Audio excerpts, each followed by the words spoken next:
నమస్కారం, welcome to news 9 TV. నిన్న కాక మొన్న ఢిల్లీ లిక్కర్ స్కామ్ కేసులో బెయిల్ మీద బయటకొచ్చిన మాజీ ఎమ్మెల్సీ కల్వకుంట్ల కవిత మాట్లాడుతున్నారు. గత వారం 10 రోజులుగా పవన్ కళ్యాణ్ గారిని కానివ్వండి, జనసేన పార్టీని కానివ్వండి ఎలా అయితే దూషిస్తున్నారో ఇదంతా మనం చూస్తూనే ఉన్నాం. ఈ పరిస్థితుల్లో ఈ రోజు ప్రెస్ మీట్ పెట్టడానికి కారణం, మొన్న కవితక్క గారు టిఆర్ఎస్ 2.0 అని చెప్పి మొదలు పెట్టారు. టిఆర్ఎస్ 1.0లో ఏం జరిగింది, టిఆర్ఎస్ ఏ నినాదంతో ఉపయోగించుకొని అసలు గద్దెనెక్కింది, ఈ 10 సంవత్సరాలు ఆవిడ ఏం చేశారు అంటే రాష్ట్ర ప్రయోజనాలు పక్కన పెట్టి కుటుంబ ప్రయోజనాలు చూసుకుంటూ ఎప్పుడైతే వాళ్ళు గద్దె దిగాల్సి వచ్చిందో అప్పుడు మీకు టిఆర్ఎస్ తెలంగాణ, టిఆర్ఎస్ 2.0 ఇవన్నీ గుర్తుకొచ్చాయి కవితక్క గారు. మీరు ఏ ఉద్దేశంతో పవన్ కళ్యాణ్ గారిని అడుగు పెట్టకూడదు తెలంగాణ రాష్ట్రంలో అంటున్నారు అంటే మీరు చేసినవన్నీ ఇప్పుడు ఎక్కడ బయటికి లాగుతారు అనే భయమా? మీరు టిఆర్ఎస్ నుంచి బిఆర్ఎస్ మారినప్పుడు మీరు ఎందుకు ఏది మాట్లాడలేదు? బిఆర్ఎస్ నుంచి మళ్ళీ టిఆర్ఎస్ 2.0 అని చెప్పుకోవడానికి సిగ్గుగా కూడా లేదా? టిఆర్ఎస్ చేసినవన్నీ మళ్ళీ మీరు వెనకాల బ్యాగేజ్ లో మోసుకుంటారానికి సిగ్గు అనిపించట్లేదా మీకు? మీరు మాత్రం ఉద్యోగాలు చేసుకోవడానికి పక్క రాష్ట్రాలు కాదు దేశాలు దాటెళ్ళచ్చు, మీరు అక్కడ బతకచ్చు, మీ పిల్లలు అక్కడ చదవచ్చు, కానీ పవన్ కళ్యాణ్ గారు మాత్రం తెలంగాణలో అడుగు పెట్టకూడదు. ఇదేం న్యాయం అండి? రాజ్యాంగం అందరికి ఒకటేలా ఉండదా? ఒక్కొక్కరికి ఒక్కొక్క రాజ్యాంగం రాసి పెట్టారా? మీరు రాజ్యాంగానికి ఇచ్చే గౌరవం ఇదేనా? దేశ సమగ్రతను కాపాడుతూ ప్రాంతీయవాదానికి ఒక లైన్ ఉంటది, అది దాటి మాట్లాడకూడదు.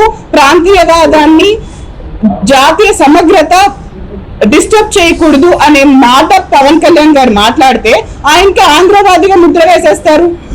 ఏం రాజకీయం చేస్తున్నారు మీరు ఏదన్నా చెప్పేటప్పుడు మీకు పక్క దేశం నుంచి వచ్చి ఇక్కడ పక్క దేశం వాళ్ళు ఒక పార్టీకి అధినేతగా ఉంటూ ఆ పార్టీని మీరు ఇక్కడ తెలంగాణలో గెలిపించడానికి మీకేమీ అభ్యంతరం లేదు.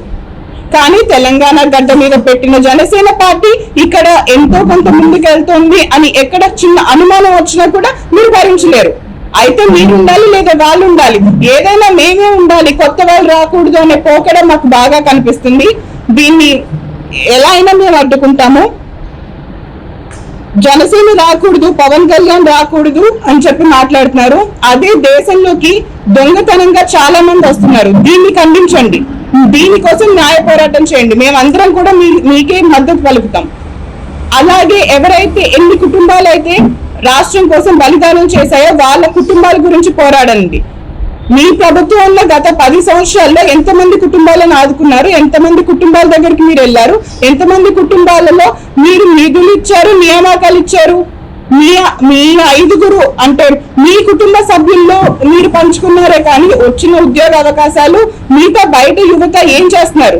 యువతకి చేయూతనిస్తానని చెప్పారు, దాన్ని ఏం చేశారు? ప్రస్తుతం ఉన్న ప్రభుత్వం కూడా వీటిపైన ఎక్కువ దృష్టి సారిస్తుంది. ఇవన్నిటిని ప్రశ్నించండి. వీటన్నిటి గురించి జనసేన మాట్లాడుతుంది.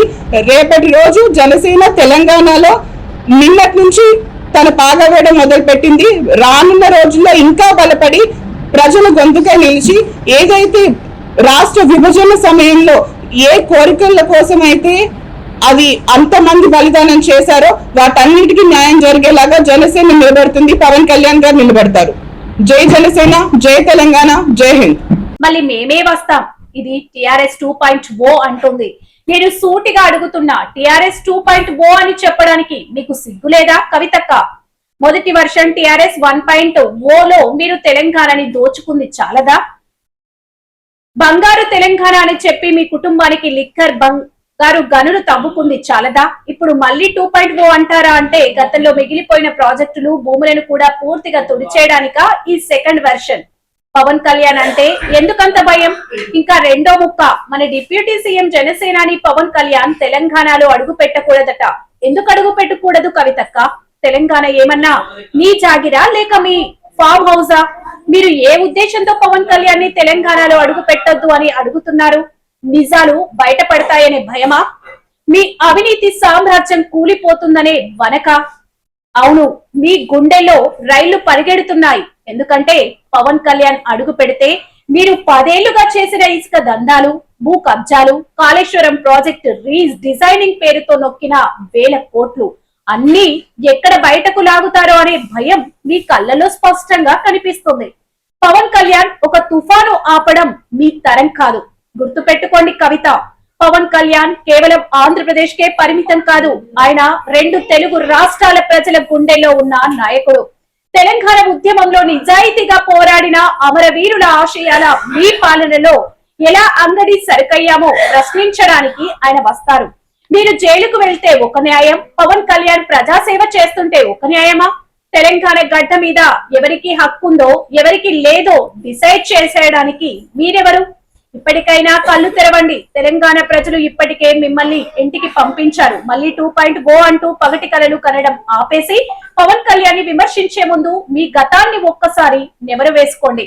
జనసేన సింహం అడుగు పెట్టడం ఖాయం. మీ అవినీతి లెక్కలు తేల్చడం ఖాయం. మరిన్ని సంచలన అప్డేట్స్ కోసం చూస్తూనే ఉండండి News9 TV.